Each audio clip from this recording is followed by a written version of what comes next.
Ladies and gentlemen, please stand. Honor Guard, post the colors.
Well, let's give the Honor Guard a round of applause. They look sharp, didn't they? Going to be outstanding officers for the Air Force someday. All right, I want to welcome all of you again to our fall distinguished lecture for the Military Health Institute here at UT Health San Antonio. We have a number of our colleagues on the here at this meeting today, conference with the virtually with teams. So we want to make sure they're included. And welcome to all of you out there in virtual space. We're also recording this event so our faculty and students in the years ahead can partake as well. Now, before we get going with our distinguished speaker, General Peake, I'd like to introduce some very special guests. And we have a number of senior leaders here today that it's pretty impressive, actually. A number of them are on the net with us today. And so, like General Flowers and his wife, Ida. We have a number of military leaders with us today. I met him earlier, General Freddie McFerrin, U.S. Army. Major General Dan Dyer is with us. Major General Barbara Holcomb. I didn't see Angie Salinas, but she's scheduled to be here. But we also have Brigadier General Robert Ferry, who's up with the Army Surgeon General's office in Washington. He's here with us today. We have some really good colleagues from the past. Brigadier General Dan Perugini, he's here in the audience.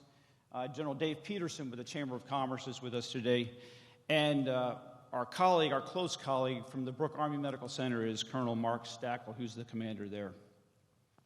Some of our community leaders with us today, we have a number of colleagues, PPers in the team from USU, Uniformed Services University. We have some reps here from the South Texas Veterans Healthcare System. Jim Reed, I saw Jim somewhere. Put your hand up there. There you go in the back. But Jim does a great job leading our San Antonio Medical Foundation here in the city. And I think we were scheduled to have Eric Epley, the STRAC director. I don't see Eric here, but oh, there you are. Eric, what are you doing back in the bus there? But I want to give a shout out to Eric. He leads our regional trauma system, EMS system, for 22 counties here in South Texas. And it's the only integrated trauma system with the military in the nation. And Eric, you do an outstanding job with that. I'm proud of you and your team. And also what he did during the pandemic. I'm getting off script now, but let's give him a round of applause.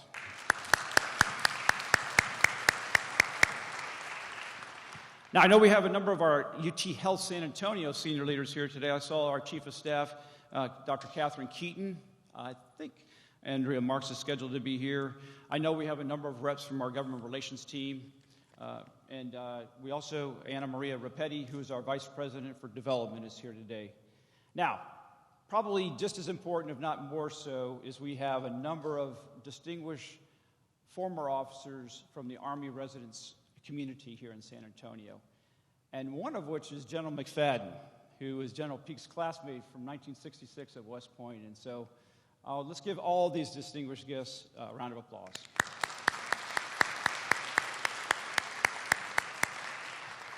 Now, the Military Health Institute, we're honored to do this every year, and sometimes twice a year, where we bring in a really distinguished speaker. But this year it's particularly special because we're nesting it into the Chamber of Commerce's annual Celebrate America's Military series of events. And General Peterson and Lori Stinson lead that effort, and it's great that we're woven into that fabric. This is Military City, USA here in San Antonio, and we're honored to be part of that. We live that ethos every day here at UT Health San Antonio with the research we do, the teaching we do, and the clinical care we render to all our citizens. Today, I'm honored to introduce our distinguished lecturer, Dr. James Peake, Lieutenant General retired. He's going to be sharing insights on collaborating with universities, the military, and the VA, with this focus on importance as we draw closer to our Veterans Day next Saturday on the 11th. General Peake had a distinguished career in uniform. He graduated from West Point, as we mentioned, in '66. He served in Vietnam with the 101st Airborne, and for which his service there, he was awarded the Silver Star, the Bronze Star with V for Valor, and Purple Heart with an oak leaf cluster. He then transitioned to medicine, graduated from medical school at Cornell University. He completed a surgical residency here in San Antonio, Brooke Army Medical Center. And then he served in numerous roles in clinical and leadership roles in the Army MedCom. Many of you in this room worked with him, served with him, was mentored by him, and he rose to the leadership position of Surgeon General of the Army. Post-retirement, he put on another uniform and became the Secretary of the VA. As you can imagine, a very complex organization. He did an outstanding job with that. And now he's serving as Senior Vice President at CGI Federal, continuing to serve our military men and women in uniform in that role as well. Ladies and gentlemen, let's welcome General Jim Peake. Looks like a bunch of old friends here, so I really appreciate it. Thank you, Byron, for that introduction, and to the Military Health Institute for inviting me here. I guess you're now in your 9th year here at UTSA, and I think it's emblematic, really, of this city, Military City, USA, as you said, where all the various parts seem to come together. The military, the university, the Department of Veterans Affairs, the leaders of the community, the business community, in ways that certainly makes our military stronger, but frankly in ways that I think makes us all stronger. For me, it's particularly nice to be back in San Antonio as one who's personally benefited from the synergy that I've talked about over all these years. It was first here, I was a little kid. My dad was in the advanced course. We lived in a little house above Austin Highway, sort of in the shadow of where that water tower is now. Twice more when I was in training, first in general surgery and again in cardiothoracic surgery, where my rotations at the university were really particularly key learning experiences for me. And where at Brooke, UTSA residents routinely rotated on our services. Academically, probably the very best conference I've ever been to was every Saturday morning when Kent Trinkle and Fred Grover would invite all of the cardiac surgery programs in town, Wilford Hall, Brooke, the university, of course, and a number of the downtown docs would come as well. And they'd present the most challenging and interesting cases of the week, and everybody had to give a little lecture about what those cases were about. John Calhoun was one of those at the conference on a regular basis. Fourth time, I came back to San Antonio. I was CG at Fort Sam and worked closely with the city government, the Chamber of Commerce, who you mentioned already, and the business community. And I came back again to San Antonio when I was the Secretary of the VA, that time to bring my leadership from the Veterans Benefits Administration to spend time with USAA. Joe Robles was the CEO at the time, former Army general, and I brought him to see the state of the art and the state of the possible with customer care related to digital transformation. I made the point then at an AUSA town hall that, in fact, we were pretty much in the same business, taking care of those who served, USAA and the VA. Things are intertwined here in San Antonio, and I know USAA, Byron, was one of your founding benefactors in supporting the Military Health Institute, and the Robleses actually established the chair that Byron now occupies, and I think another chair as well. In 10 days, the nation is going to celebrate Veterans Day, 11th hour, 11th day, 11th month, marking the end of World War I in 1918. It was going to be the war to end all wars, right? But that didn't happen in 1954. Armistice Day, as it was known till then, became Veterans Day to honor all U.S. veterans. Since 1973, the Audie Murphy VA has been an integral part of the health education community here in San Antonio.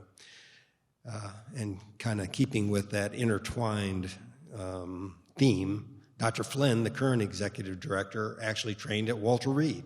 She now oversees the care of some 114,000 veterans that are enrolled in the VA here, and oversees the 4,800 VA employees who are your fellow citizens. Following that theme of integrated and continuous service, Mike Kiefer, the VA health system for Central Texas lead, is a retired Army colonel who knew back on active duty. The Veterans Health Administration, I think, is a good example of an organization designed for institutional synergy. Since 1948, the VA medical centers have been co-located with universities and teaching hospitals where the staff could be shared, research done collaboratively, and the clinical volume could be best used to educate our nation's healthcare providers. Some 70% of physicians get some training in the VA system. Fort Sam, of course, goes back to 1840s as a quartermaster depot serving the frontier. Actually, it's on land that was donated by the citizens of San Antonio.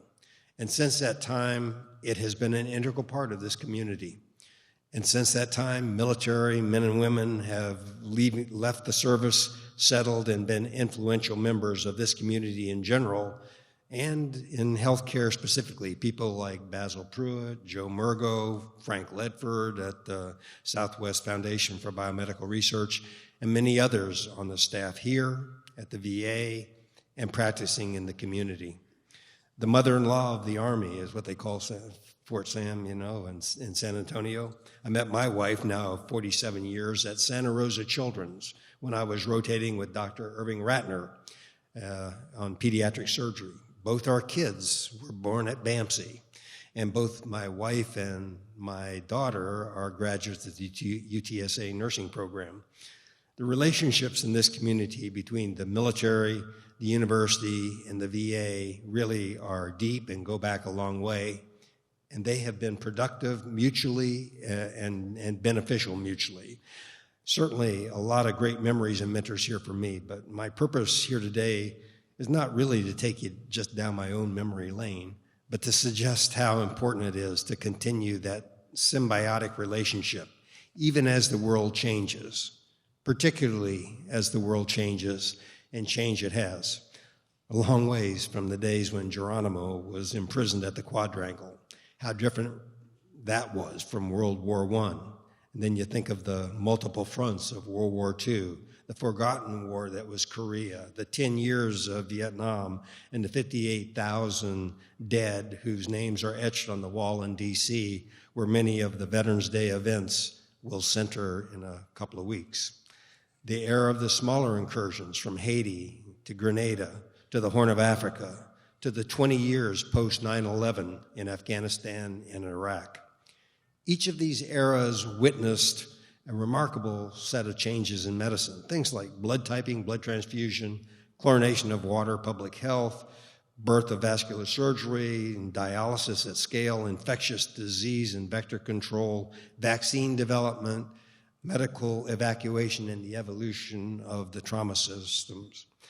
And with that, new expectations for excellent outcomes for our wounded, ill, and injured military and veterans. Each of those eras produced a new generation of veterans who count on coming back to their communities, being a productive part of those communities, and getting the care and the support that they need to be successful. Change indeed. It's worth noting that after World War II, we demobilized something like 16 million, largely men. In the 20 years in Iraq and Afghanistan, the number who deployed was something just over 3 million, many with multiple tours. In World War II, we lost about 405,000 people. In Korea, about 36,000. In Iraq and Afghanistan, in 20 years, something over 7,000. All you have to do is pick up the paper or watch the evening news to hear about the latest from Ukraine, or more recently about the incursions in Israel and now the war in Gaza, to know that we have not seen the last of war. As we look to the future, we are likely to face a far different enemy in a far different environment. We cannot afford to fall backwards in technology, in weapon systems, in the preparation of the individual soldier, or the ability to care for that individual soldier. We must continue to provide the total force with enhanced technologies, with high-quality leaders. I remember when night vision goggles were big, huge, heavy things, and only available to the Special Operations Forces. In health, when we were admonished to not try to take Walter Reed to the battlefield, and at the next turn, we were putting containerized CT scans into the combat support hospitals. The whole reason for Futures Command just up the road is to be able to keep our fighting forces and our supporting medical force on the cutting edge, investing in research and development relevant not only to the present fight, but to the future battlefields on which we may well find ourselves. It's not an academic exercise. Of course, our military has changed. Armaments have changed. The sense of distance and speed of battle have changed. From waiting for the dawn attack to owning the night, from scouts out to drone surveillance, from lensatic compasses to GPS, from aides riding to adjacent formations to deliver orders, to the common operating picture and Blue Force tracking on computers and network-based operations. Our formations have changed, our skill sets enhanced with simulation and new military occupational specialties. Joint and coalition operations have become the imperative. With all of these changes, so does the military health system have to change and adapt to the force that we support. Increased lethality of weapons has provided new medical challenges, from the immediate acute care of those injuries to the rehabilitation, to the increased recognition of the invisible wounds of war. The synergy of this community in addressing those challenges has been and continues to be an example for others. It is not only the rotations of the trainees back and forth, but the collaboration across the entities. I've seen VA prosthetists at the Intrepid Center. Byron has told me of the research in suicide prevention and the research in trauma through the Military Health Institute.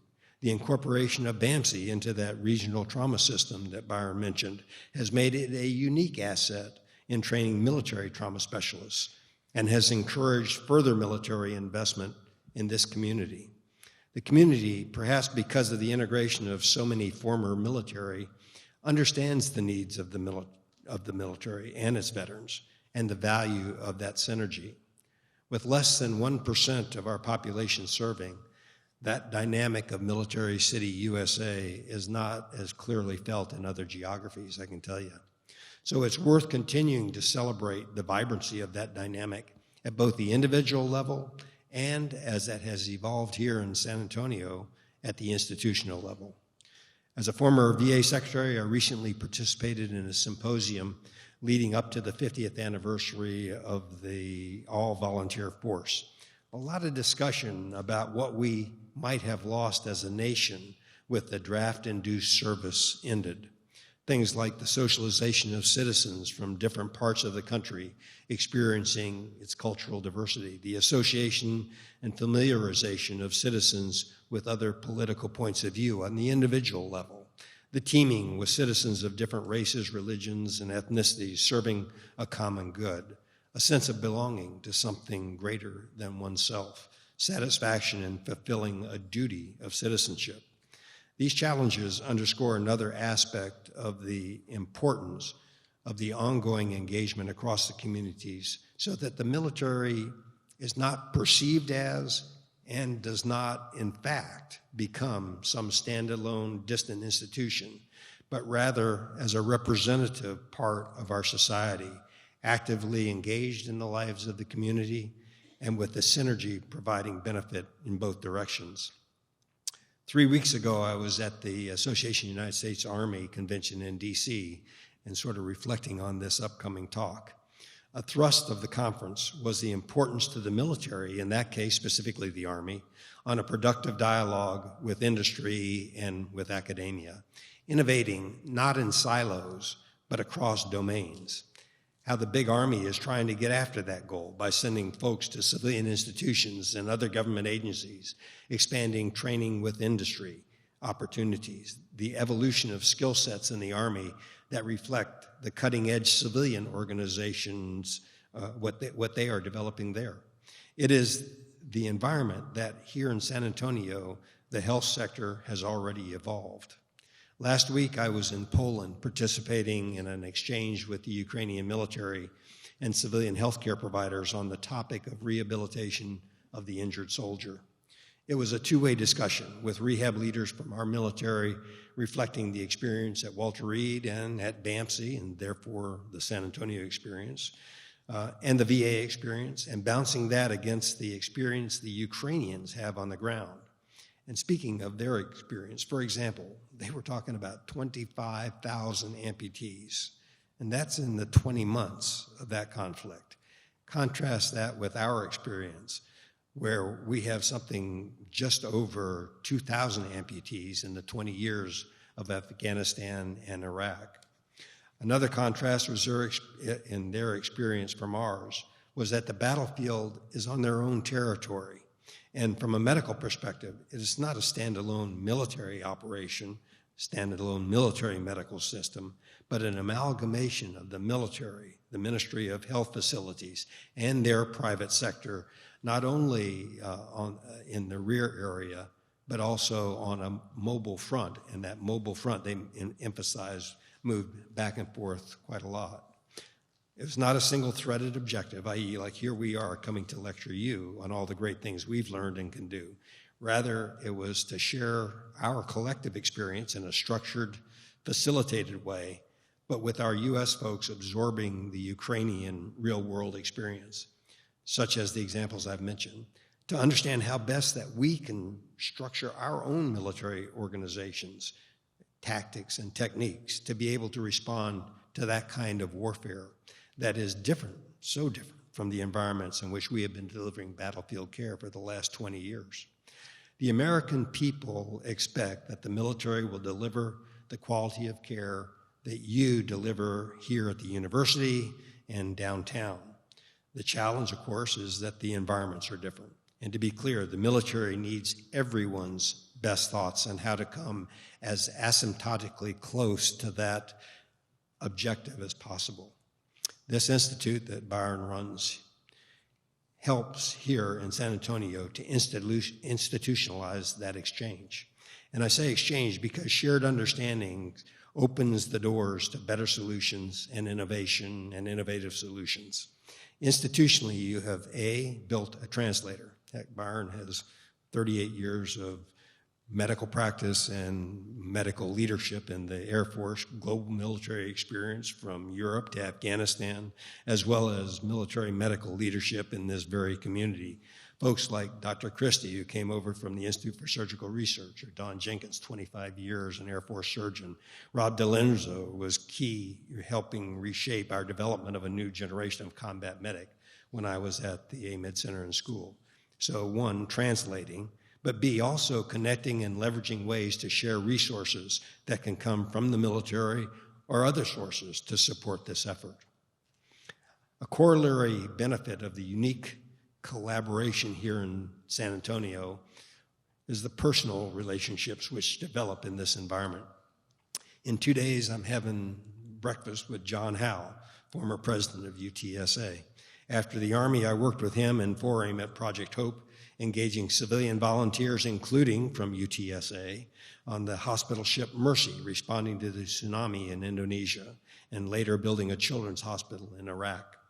When I was Secretary of the VA, I traveled through South Texas with Cisco Sigueroa, then president of UTSA, fellow heart surgeon, and with Senator Kay Bailey Hutchinson, informed by my experience in this health region because I had been part of this community.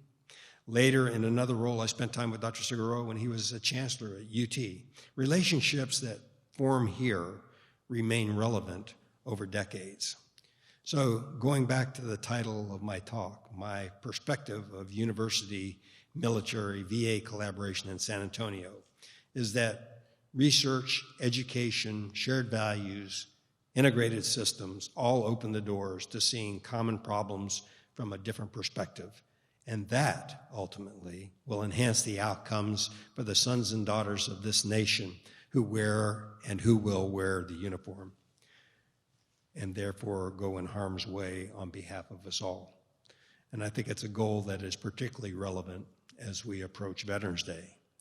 So I'm really pleased to be here with you and have the opportunity to, one, thank you personally for the difference this community made in my life, but more specifically for the synergies over the years that have made such a difference for those who serve the nation, and in advance to thank you for the continued strength of the individual and institutional commitment for working together collaboratively, collectively for the greater good. It's an honor to be with you.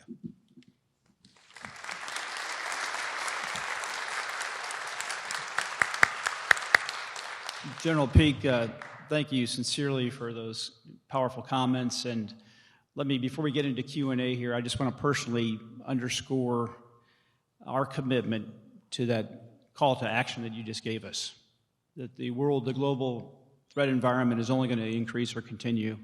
We are dedicated here as a whole, as a city, as a community, and I'm glad you mentioned the human element of this endeavor. It's so powerful, and across this room you see that, and you can palpate it, and there are people on this call today, or this lecture today, that are giving you 2 thumbs up, so thank you so much. We have some time for Q&A now, so I'm going to put, to tee us off, I'm going to put Dr. Scott Jones on the hot seat to ask a GME question just to get us going.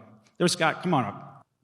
My impression from talking to my colleagues across the nation is that relationship and those academic affiliates are not coming more together. They actually seem to be more fracturing, pulling apart, often at times, frankly, a reaction to the VA perceiving, probably rightly so, that the affiliate wasn't giving as much as the VA was giving. But again, we have pendulums, right? And there's a perspective that pendulum is swinging in a direction that's making it harder and harder for the academic affiliates to keep that strong, powerful relationship to ensure our trainees are in this environment and learning. I don't know if you saw that at all at your time as the secretary, or any advice or guidance or others to reach out to. But again, great relationships with John Burns at OAA, works really well together, and as we hear from John all the time, this is OIG, this is coming down, this is the system driving this separation. Any thoughts about that? Yeah, I think it's an accurate observation that it's a pendulum, and there's been ups and downs over the years. The same is true with DoD VA integration, and I think what we're liable to see actually is a flip back where it is more. It continues to be appreciated, and even more so, and that the military may be actually more involved with the academic relationships.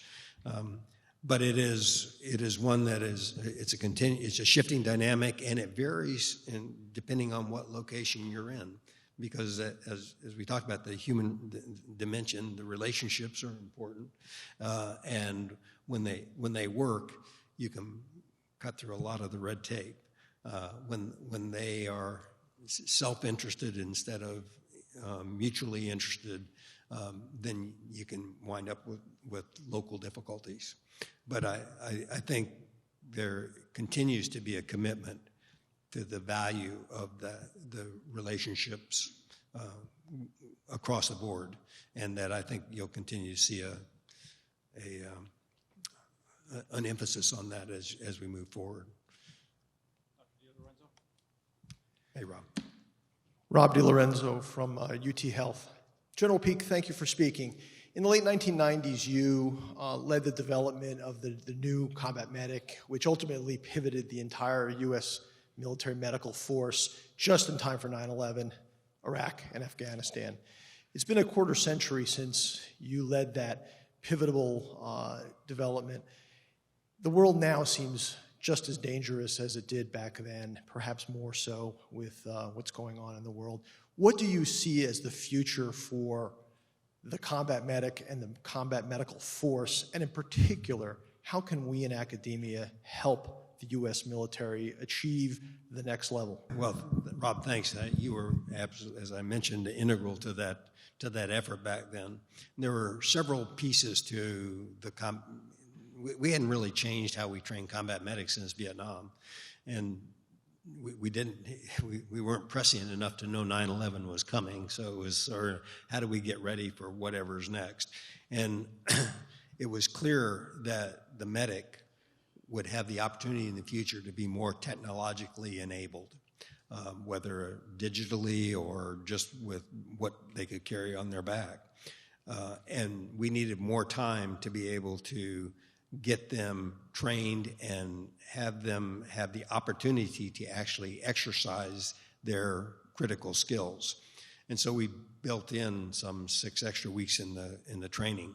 Another important part of it was what you pushed, Rob, was getting a certification, civilian certification associated with it. So we went to the National Registry EMTs.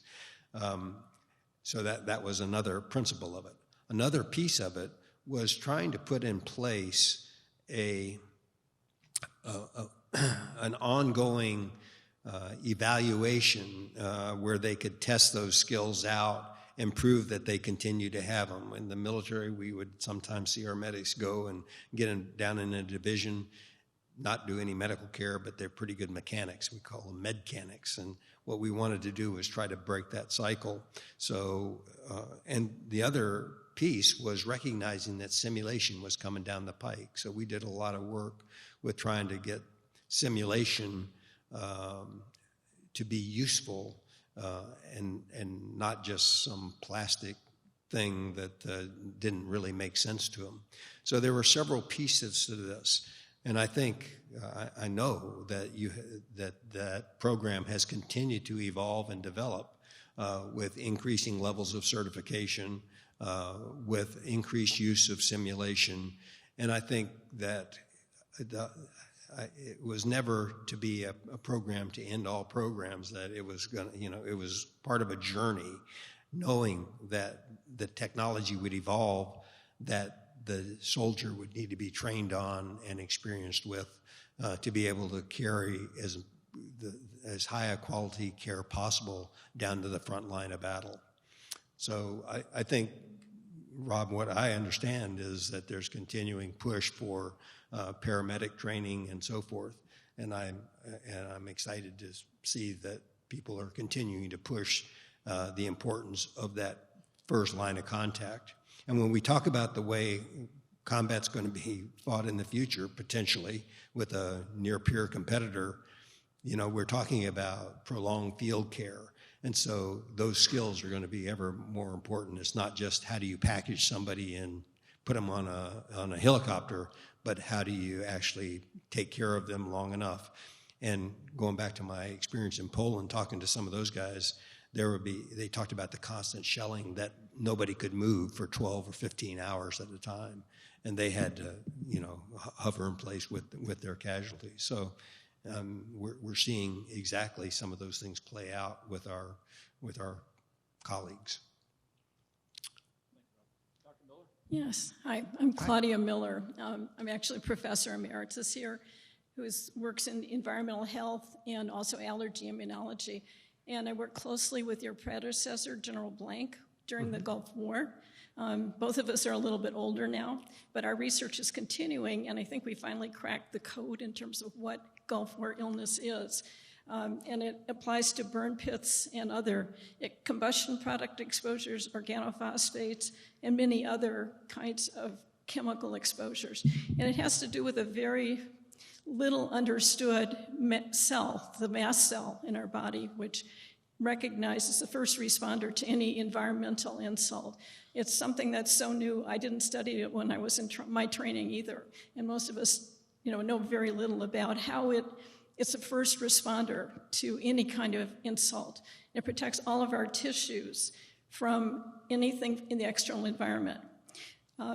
Many of the continuing illnesses that people are experiencing, whether they were exposed to burn pits, to organophosphate pesticides, other chemicals in war environments, oddly enough, breast implants, those foreign chemicals cause problems. They actually appear to affect mast cells by causing epigenetic changes. And then once those happen, the mast cells begins to respond aberrantly to exposures that were never a problem for the individual before. For example, to foods that they formerly tolerated, to chemicals, common things like tobacco smoke, exhaust, everyday exposures that I see now the Gulf War veterans are reporting having problems with. And the terrible thing in terms of medical treatment is that they have adverse responses to many drugs. And that's because these are things that are relatively foreign to a mast cell, and people develop these intolerances over time. So, as I say, I've been in contact with General Blank about this. This is an area of emerging medicine, and one which I think has huge implications for Gulf War veterans, for other veterans that have chemical exposures, and also for people who are living in military housing and are having exposures to the volatile organic chemicals that come off of mold, so-called mold VOCs. These are toxic, and it's affecting people's willingness to enter the service. They're afraid they're not going to be recognized for their disabilities. They're afraid of the housing. So I'm just bringing this up because it's such a deep concern. I've been here in the city forever, trained here at this school, and care deeply about the veterans. And I wanted to let you know, maybe we can talk with General Blank about this because he understands this is an overlooked area of medicine. It's so new and emerging, but it's so important to our veterans. Yeah, I see General Blank fairly often. He's a good personal friend of mine. So I would thank you for your continued efforts in trying to sort through these things that are oftentimes very confusing. I would tell you that the VA has a lot of research that they've, and I don't know actually if it's on the mast cell specifically, but one of the things that you can count on, I think, is that the VA really does care about trying to get to the root cause of these kinds of issues and appropriately care for the veterans based on the science. So I just thank you for what you continue to do. So I was flown down from San Antonio to Houston to the first center and saw the initial Gulf War veterans. And it's really based on what I've learned from them and other similarly exposed individuals that we've been able to develop some interventions which appear to be very helpful. So look forward to interacting with anyone here who's interested in this. Thank you for coming here. Thank you, Dr. Mellon.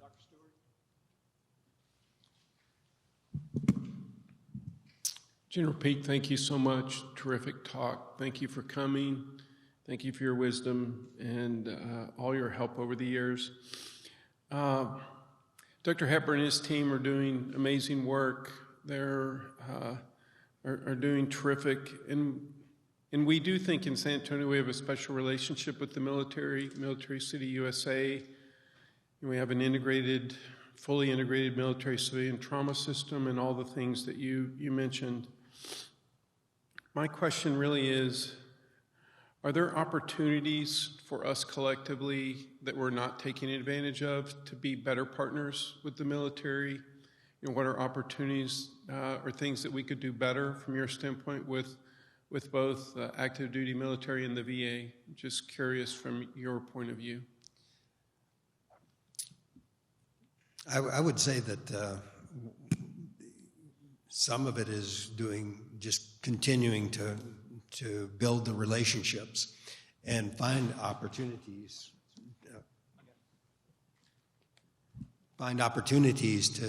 To have those kinds of exchanges where, I will tell you, I had an experience when I was Secretary of the VA. I visited one of my VA hospitals and was talking to the mental health folks, and it was oh, well, you know, those military guys, all they want to do is send those patients back to duty. That's all they care about. On the other side, I made rounds frequently at Walter Reed, and the military docs say, well, I don't want to send my patient. These are my patients. I don't want to send them over to that VA, you know, which we read about in the paper. And it struck me that when two systems don't really know each other very well, there's a lack of trust.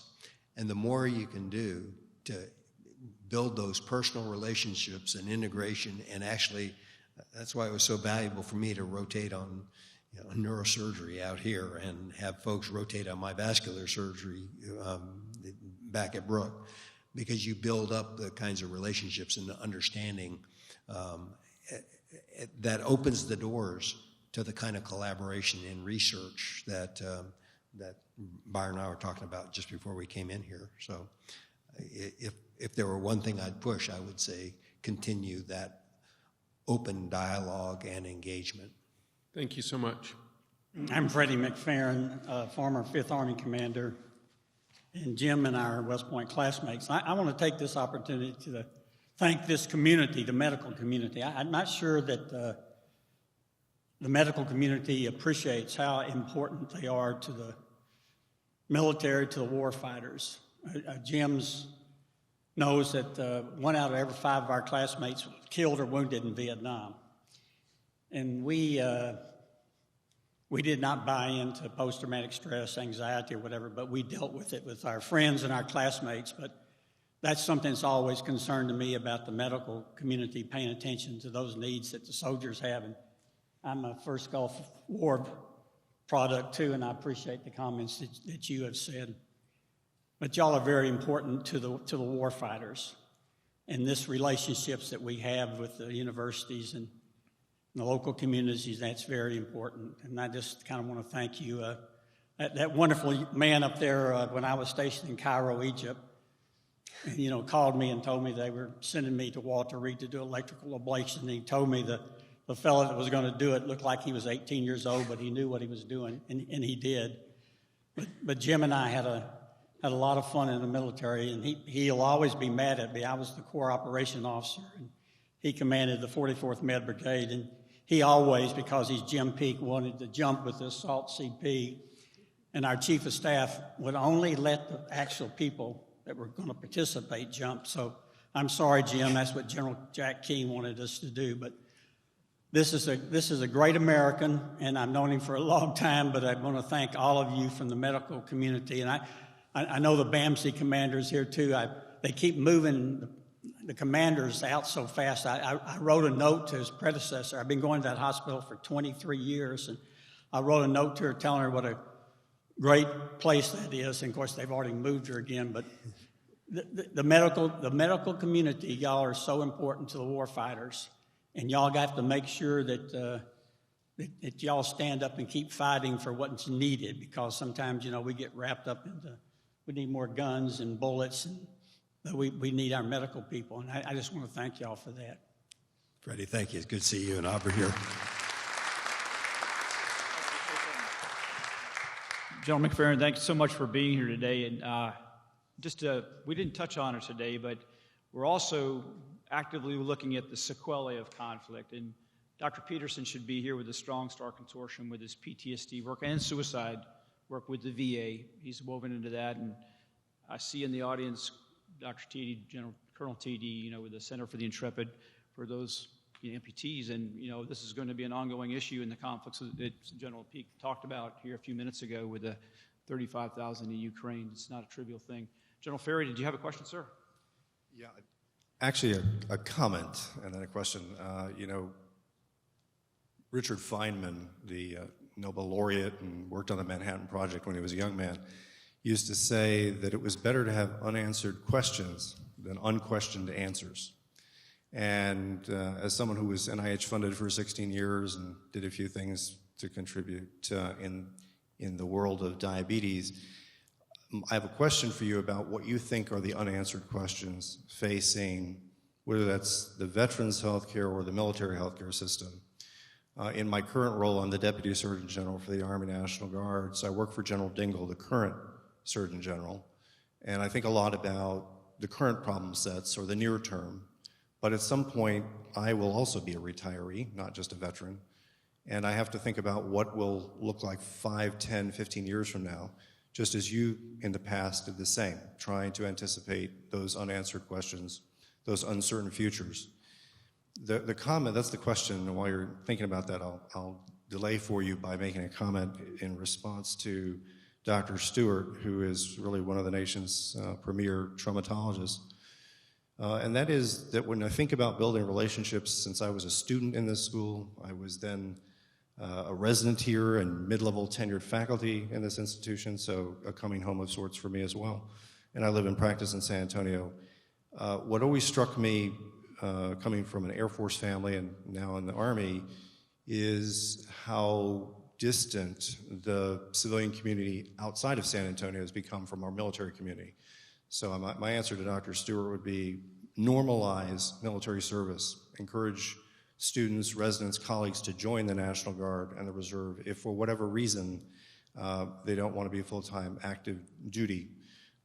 The oldest that I'm aware of in the Army Medical Department of the Guard joined at age 58, heard that call to serve and got an age waiver. So the idea that somehow it's somebody else's responsibility or I'm not going to do it for 20 years or, you know, if a pediatric endocrinologist can go to war or has to because someone threw a plane at his sister on 9/11, she just wasn't in that part of the building at that moment on that day, then you have to ask yourself, what are your values that are worth defending?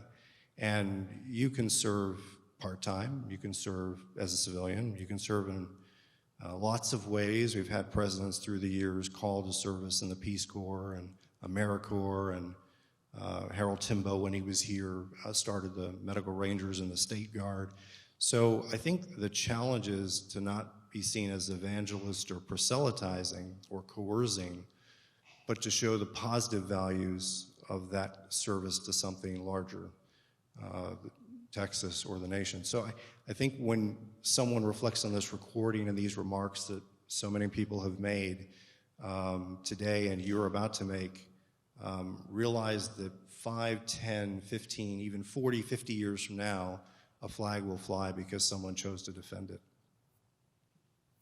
Thank you for those thoughts and the comments. To the unanswered questions, part of it is the fact that the world keeps changing around us. And if you put your flag down and say, well, this is the way it's going to be, you're always wrong. The world changes. We've in the military, we've seen the world change in healthcare with TRICARE. When I was doing heart surgery here at BAMC, we were doing more cases than Walter Reed, very busy. When TRICARE came, several things occurred. One, people had a choice. They didn't have to travel 500 miles to come to what was an absolutely excellent program. They could stay locally. And because medicine changed and you could get reasonable coronary artery bypass quality surgery in your local hospitals, then they had the option. They could stay there and they could get good care. And so it really changed our dynamic, and it made us, I think, need to be more introspective about how do we attract patients? How do we keep them in our system? I think the VA is facing some of that now. Some 36% of the healthcare dollars going outside because of the Mission Act. And I think, one of the unanswered questions is, what are the structural things we need to do to change to make us have a combined, truly robust system of healthcare that will then support the kind of things that Jim McFerrin was talking about, being ready to have folks to go in harm's way and do what they need to do. I think the other question is, can we be change rapidly enough to adopt the technologies that are increasingly becoming available to us, and be willing to change our systems to be able to take advantage of that. And so I think those are a couple of things there. I would, as I say, I spent 2 different panels on time on discussing this issue of what do we lose in the draft Army. But again, the world changes. It's really hard to bring in a draftee and make them a very effective soldier, given all that we require of our soldiers and sailors and airmen now. So, to accommodate that and give people the sense of service to this nation, which I think my sentiments reflect yours as well. I think we need to find ways to have those opportunities available to them and encourage people, and that means building trust. And so I think those are some of the challenges that we're facing that we need to address. General Peake, Dr. Christie, was there anybody on the chat that had questions from the online feature? Okay, I just wanted to make sure we didn't. So the gentleman in the second microphone, please. Good afternoon, General. How are you? Good. What I wanted to touch on, sir, was the integration of because at Fort Sam Houston is now a joint training operation base. There is the Army, the Air Force, and the Navy. I'm a hospital corps in the United States Navy, and I'm stationed over the NRC, the Naval Reserve Center at San Antonio. Across the street from BAMC, we work very closely, and we've also had good training together. And what I was wanting to touch on, General, is that how have you seen the pros and cons over the years? Because that particular training has been going on since 2011, so a little over 10, 12 years. And I wanted to see what it would be as far as what can, as you say, the world's always changing. There's always an evolution of some sort of the training, but also along with the partnerships, specifically with those 3 branches of the service who are currently training there. And above all things, when we have pre-deployment training, we have certain areas in the United States. I myself went to the Navy Trauma Training Center in Los Angeles. We received a very complex, but very, I should say, instrumental training for when it was dealing with many other patients and casualties, and also having surgeons, having trauma surgeons, having ICU, as well as other combat medics in that run training alone. And what I learned, it was not only instrumental, but it was also that I could reach out to others and say, this is what you need to be in a mass casualty setting, a surgical setting, an ICU setting, whatever it is, to prepare themselves for a much more daunting task in the many more deployments to come, in many more years of their training to come. So I wanted to ask, what do you see for the future of a training command like Fort Sam Houston with all 3 branches of the armed services in the combat medic training as well as the pre-deployment training, where we can actually reach out, if not branch out, more of those trainings to be accessible to the combat medic? Well, first, I'm pleased to see what's gone on at Fort Sam, and I've visited that training. I'm on the Board of Regents for the Uniformed Services University, so we had a chance to come down and visit some of that training. When I was the commanding general of the AMED Center School in Fort Sam Houston, Admiral Cowan, who ultimately became the Surgeon General of the Navy, came down and worked at one of the first joint pieces for me. I'm not sure how happy he was working for an Army general, but I told him, I says, one day it's going to be a 2-star admiral sitting behind this desk, and we will be doing all of this jointly. So I think it's been a natural evolution. When it comes to pre-deployment training, I think it is really worth thinking what roles what that deployment's going to be for that person. It's not generic. So and I think you can appropriately leverage a combination of things: real-world experience, simulation, and so forth. I think we're going to see an increase in simulation, virtual reality, and those kinds of things as part of the ability to get people involved in the scenario and really put them into an environment where that is similar to what they're going to be experiencing wherever we're going to send them. That could be a lot of different places, right? So all the services have reached out to leverage trauma centers. I remember sending folks to Ryder Trauma Center in Florida and go down and visit, and sometimes they weren't seeing very much trauma, but they had a big simulation center. So the value was bringing that team together and actually team training so that people can build the trust and understand the relationships that they're going to need. So I think, you know, what you've talked about is a bit of a complex piece, but I think being able, we trained Army and Air Force dentist technicians, and I remember going through the curriculum and realizing we had to split them out. Everything was common, because I guess your teeth are pretty common, right? So everything was common except the medical record. We had to split them out 2 weeks each separate so they could learn the Air Force medical record and the Army medical record. I think that kind of stuff, this is an opportunity to get rid of and change and standardize. And I think we can do things smarter that way. Good afternoon, sir.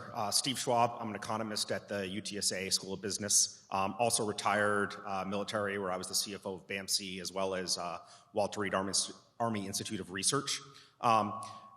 Probably no secret, over the last maybe decade, the direct healthcare program, DHP, as well as specifically the direct care system, has been under fire, with a lot of movement to close down MTFs, to shift care from the direct care to the purchase care system, and overall budget cuts, both in terms of overall civilian personnel and resourcing, and as far as actual dollars. So my question for you, sir, is, A, what do you see as the future of the direct care system and its ability to create a a ready medical force ready to deploy, as far as maintaining what they need to maintain Level 1 Trauma Center here at BAMC, or overall GME, to prepare our healthcare leaders, but as well as our ability to receive casualties should the world, you know, whatever the next war is, given the reductions in staff and the reductions in availability of resources for these facilities. And then finally,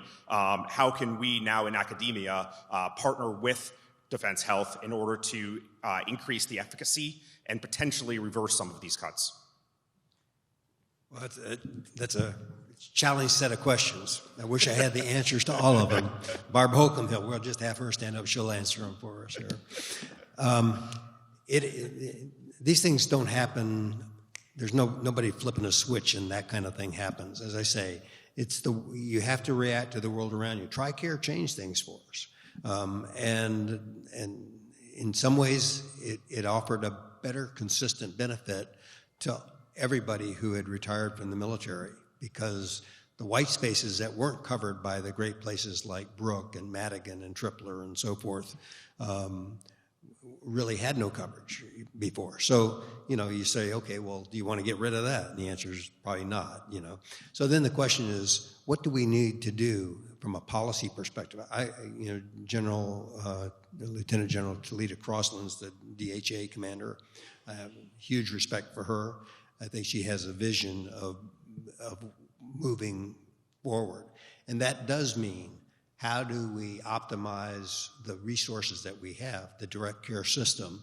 How do we get the cases back in that will allow our providers, A, to have a quality experience that will help maintain their skills, and that will keep them available in the active force to be able to deploy when necessary.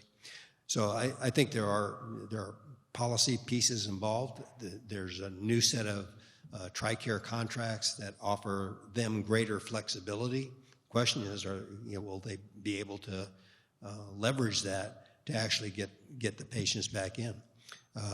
And I think that there are opportunities to do just that. Does that mean that we're going to, have small hospitals that aren't doing very much training anyway? Well, maybe we can outsource those and use the people so that we actually have the capacity to take care of those that we are bringing back in. So, because that's the other piece. You can't say, well, come back in and then not be able to take care of them, right? So I think it's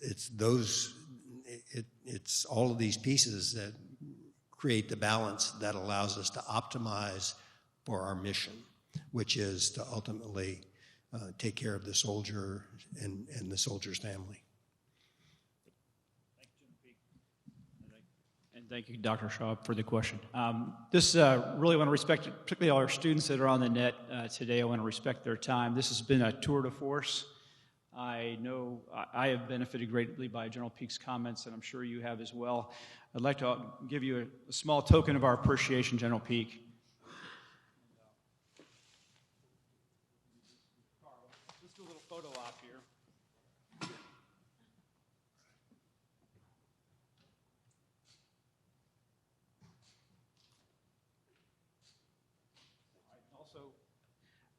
I know we have a number of civilians on the net too, but the military has a tradition of coins, and it's even more important than that plaque, because if I ever see General Peake in Washington and he doesn't have this Military Health Institute coin, he'll be providing the beverages for us. So here you go.